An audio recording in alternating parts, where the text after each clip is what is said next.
वंदे मातरम। बहन नुपुर शर्मा के छोटे से बयान के ऊपर आप देखिए पूरे देश में आगजनी शुरू हो गई है, पत्थरबाजी शुरू हो गई है, दंगे शुरू हो गए।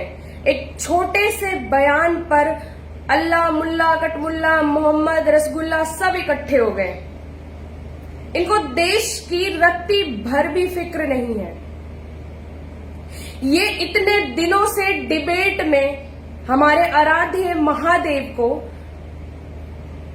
फवारा बताते आ रहे और हम लोग वो ही डिबेट आराम से बैठकर सुनते हैं। हमारे भगवान श्री राम पर ये कहते हैं कि ऐसा कोई हुआ ही नहीं। हमारी संस्कृति पर, हमारे भगवानों पर सालों से सवाल उठाते आ रहे हैं। हुसैन को आप बहुत अच्छे तरीके से जानते होंगे, जिन्होंने हमारे सभी भगवानों की नग्न तस्वीरें बनाई थी।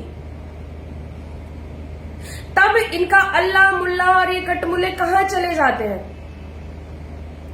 और हम कहां होते हैं, हम कहां चले जाते हैं, हम हिंदू कहां चले जाते हैं। एक छोटा सा बयान दिया है, उस पर इतने ज्यादा फतवे जारी कर दिए गए हैं। जितने भी मुल्लों के देश है सबके सब हिल गए सिर्फ एक छोटे से बयान पर। ये पिछले 1 महीने से डिबेट कर रहे हैं बैठ करके और सालों से डिबेट चलती है हमारे धर्म के ऊपर, और ये आ जाते हैं अपनी दाढ़ियां लेकर, अपने भद्दे विचार लेकर हमारे भगवानों पर टिप्पणी करने के लिए। आज अगर हमने कुछ कह दिया तो हमारे फतवे जारी हो जाते हैं। जिस पार्टी में बहन नुपुर शर्मा है उस पार्टी से उन्हें निकाल दिया जाता है। ये पार्टी की औकात है। इसलिए हम कभी भी भरोसा नहीं करते हैं इन पर, नेताओं पर बिल्कुल भी।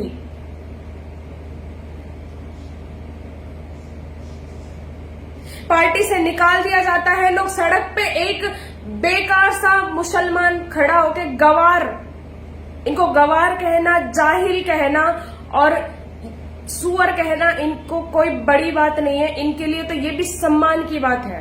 अगर हम इन्हें सुअर कहते हैं तो भी हम इन्हें सम्मान दे रहे हैं। ये कीड़े मकोड़ों की तरह, आपको क्या लगता है ये नमाज पढ़ने के लिए इकट्ठा होते हैं क्या? नहीं, ये प्लानिंग करते हैं।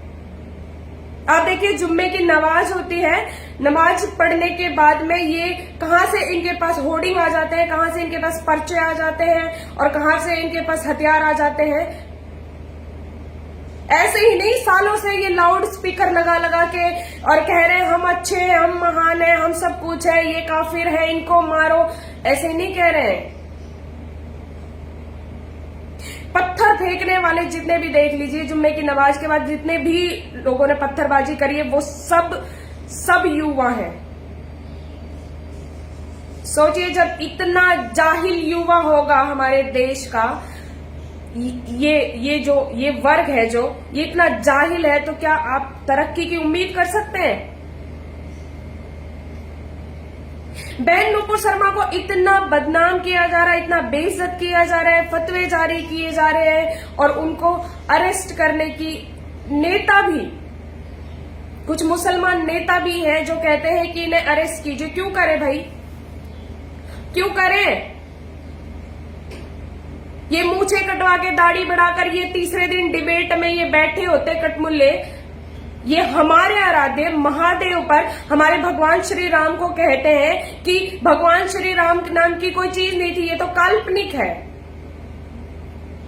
हमारा धर्म काल्पनिक है, हमारे भगवान काल्पनिक है और हमारे शिवलिंग को आप फवारा बताने लग जाते हो।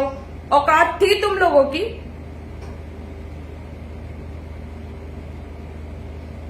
अरे तुम अपने लिए ढंग का घर नहीं बना पाते हो। तुम उस समय की बात कर रहे हो, उस समय तुम फवारा लगाने की औकात रखते थे।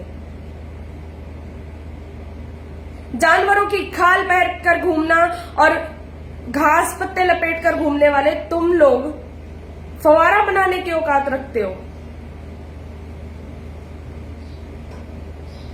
वंदे मातरम। सभी देशवासियों को मैं देशभक्त गायिका कवि सिंह और मेरा आप सबको हाथ जोड़कर प्रणाम। मैं बहन नुपुर शर्मा का पूर्ण समर्थन करती हूँ, उनके साथ खड़ी हूँ कंधे से कंधा मिलाकर, और आप सबसे उम्मीद करती हूँ कि आप सब भी बहन नुपुर शर्मा जैसी बहनों के लिए, जो धर्म के लिए, जो देश के लिए बोलते हैं, उनके साथ खड़े हों। वरना कल को आप लोगों के लिए कोई खड़ा नहीं होगा। पीछे तो खड़े होने के लिए लाखों लोग मिलेंगे, लेकिन आपके साथ कंधे से कंधा मिलाकर अपने धर्म के लिए बोलने वाला कोई नहीं मिलेगा आपको। इसलिए अगर किसी ने कदम बढ़ाया है तो उसका साथ दीजिए आप लोग। पिछले कुछ महीनों से डिबेट पे डिबेट चल रही है और हम लोग बैठकर सुन रहे हैं कि चलो कोई बात नहीं, सेक्युलर देश बन गया है तो हम इसका सम्मान कर रहे हैं, उसका हम उन्हें बराबर मान रहे हैं, लेकिन इनकी औकात ही खुद दिखाते हैं। आप खुद देखिए। और राजनीतिक पार्टियां आग लगाने की बजाय आप ये देखिए किसकी गलती है किसकी नहीं है। और गलत क्या कहा बहन नुपुर शर्मा ने, सही तो कहा है, मैं उनका समर्थन करती हूं। और जो हमारे धर्म पर, हमारे अस्तित्व पर सवाल उठाएंगे, उनका हम अस्तित्व मिटा देंगे। हम 80% नहीं है, हम 98% है। ध्यान रखिएगा। जय श्री राम।